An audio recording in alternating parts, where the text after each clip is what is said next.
2-minute cardiology. My friend Jimmy asked me to do atrial fibrillation. I'm going to have to talk fast, as if I almost have atrial fibrillation from hyperthyroidism, which is a risk factor. What is atrial fibrillation? AFib is when the top chambers beat like this instead of this. And when they beat like this, blood doesn't flow well. It becomes stagnant, and stagnant blood clots. And when blood clots in the atrium, especially that left atrium, it can go into the left ventricle and poof, into your head, and God forbid you have a stroke. Now, there are further risk factors, which even makes it more risky. And if you have a CHA2DS2-VASc score of 2 or more, it usually indicates you need to take a blood thinner. What is CHA2DS2-VASc? It's an acronym. Doctors love acronyms. It stands for congestive heart failure, hypertension, age greater than 75, 2 points.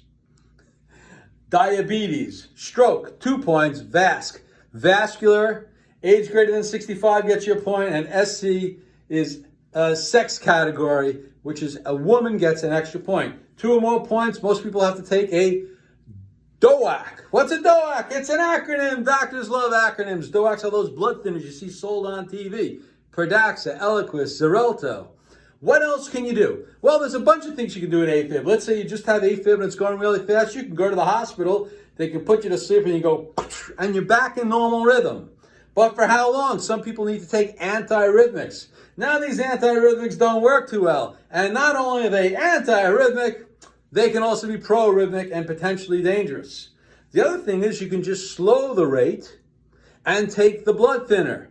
And third, you can have something called an AFib ablation, because these pulmonary veins, there are 4 of them coming into the left atrium. That's where the AFib magic is. And if you ablate them or burn them away, you can reduce the risk of recurrent AFib. The problem is you really want to go to a super expert to do that, and just not the guy around the block.